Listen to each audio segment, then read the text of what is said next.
Hi guys, it's Jasper aka Cool Beans Barista here, and today I've got a nice POV of some weekend workflow at Veg Box. I hope you enjoy. So today I worked with Leah, who's new. Big ups Leah if you're listening. Ollie, Kelly and Georgia as well.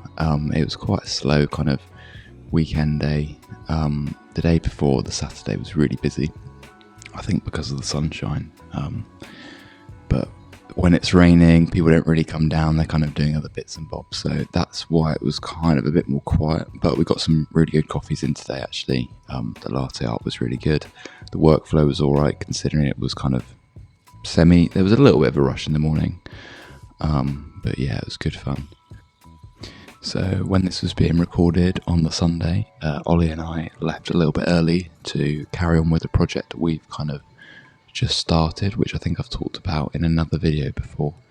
It's called the Cup Pricing Podcast, and it's all about kind of the independence and the chains and just kind of working in hospitality and the importance of kind of supporting your local businesses, really. And we're going to try and get some guests on at some point soon, different people in the coffee industry, and yeah, it was really fun to record, actually. It's kind of our first proper episode. And yeah, so big thanks to Ollie for kind of sorting out the studio space, and big thanks to Joss for getting our jingle done, and Jumbo as well for doing the lighting, and Hazza, and there's a few other people I'm sure to thank. But I'll try, if the episode is out when this video is up, I will put the link in the description so you can watch and listen, and just let me know your thoughts, really. Let us know your thoughts, because we kind of just really want to connect to people in the hospitality industry and kind of people that want to understand coffee a bit better, maybe, and just keep the kind of the dialogue open. And if you're in the industry and you're kind of interested in being a guest, you can always message us at the Cup Rising on Instagram. So that's the Cup Rising Podcast. That's the handle. So I kind of want to introduce myself as well, and kind of let you know what I'm going to be doing with this channel, where I kind of see it going, that kind of thing. So my name's Jasper, as you know now, and I'm a barista, and I've been in the coffee industry for about 6 or 7 years. I've worked at a few coffee shops, I've worked at a roastery, I've worked at a restaurant. I've kind of been in the game for a little while, and I'm just all about kind of educating myself, because I kind of, even though I learned from a barista to begin with, I kind of am mostly self-taught, I'd say. And I'd say in the last probably year or 2 years of my coffee journey, I've really kind of thrived off of making myself a better barista. And yeah, kind of the education side of it's really interesting to me, because I think there's a lot of baristas out there that are kind of self-taught. It's hard to kind of get the knowledge, really. You know, you've got to really ask the people who you're working with questions if you want to get better in the coffee industry. And I think sometimes that's hard, because if you're trying to speak to someone at work when it's really busy, like a barista, it's just difficult. Sometimes people are shy or a little bit awkward, and there's just not enough spaces out there to kind of get the knowledge. So my plan is to start off with 2 series on YouTube. One of them's going to be like a straight POV kind of thing, where it's just raw footage, maybe me kind of narrating over what coffees I made, and things like that. And then the other series is going to be an educational series, so how to kind of improve your skills as a barista, whether that's at home or whether that's at work. So for example, someone in the comments asked me why I kind of move my milk from jug to jug, and that is because the jugs we use are like these Espro, I think they're called toroid jugs, and they've got like this belly on them with a kind of like, it looks on the bottom, it looks a bit like a donut ring, and there's a dimple in the middle.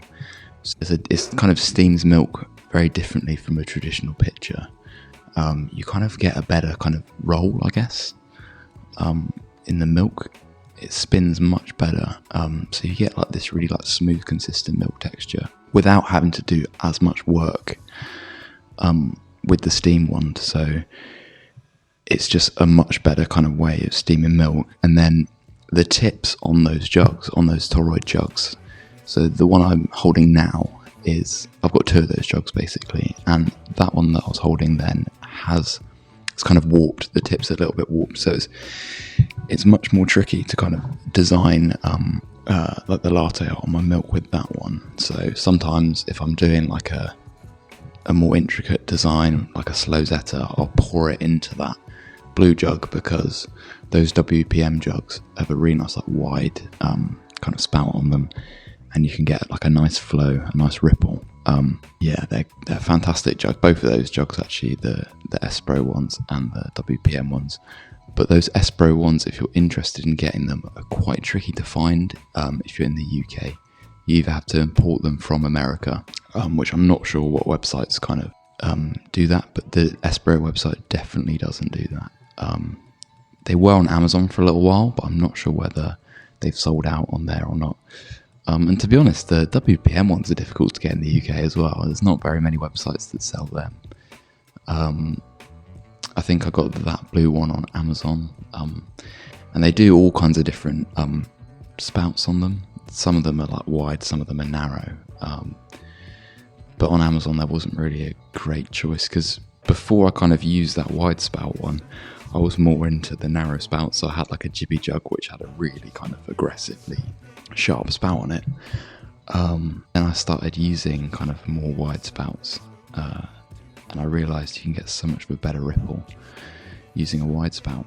And I definitely say using those jugs has really kind of helped me with my latte art quite a lot, because before I started working at Veg Box, I could do the latte art quite well, but Ollie's kind of just taught me like some tips and stuff on getting the milk just perfect for latte art. And then by doing that and just making coffees every day, you kind of naturally just progress with your latte art, which I think is really important for everyone out there who's kind of watching and who wants to get better with their latte art. Is really the only way you're going to get good at it is just by being on a coffee machine, spinning milk and just pouring like all day every day. But I will go into kind of how to kind of make your latte art better in another video, I think, because a lot of people really want that. They just want really pretty coffees, which is understandable, because you know, when you go to a coffee shop and they serve you like a nice looking coffee, it does make your day. It's probably a good time to introduce Vegbox as well to people watching.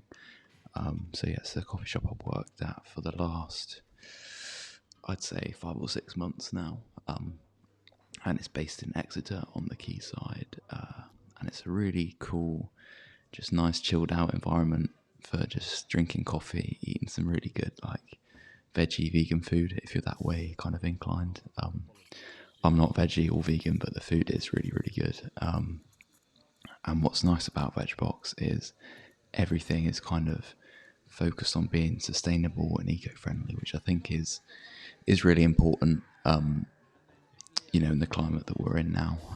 I think something else which is really nice about Vegbox is the kind of ambiance and the atmosphere is really good there. It's not pretentious at all, which I think is nice, and it's just really inviting. It's like bright pink, and it's just nice. And I think that really like makes the customers feel a lot more kind of welcome. There's just some places you go where coffee shops are a little bit kind of pretentious, and that can really ruin your like experience as a customer, I think. And I think that's what Vegbox does really well. All the staff are quite happy and friendly and enjoy what they do. So I think that really kind of, has a positive impact on the customers that come in and they enjoy it. And it just feels like a nice community at Vegbox. And I really enjoy that because it's just nice to make coffee for people who just enjoy what you do, really. And that relationship between barista and customer is really, really important. But I'm going to kind of shut up now and let you kind of watch the video. And I hope you enjoy. And please like and subscribe and leave some comments in the comment section. Cheers. Thank you.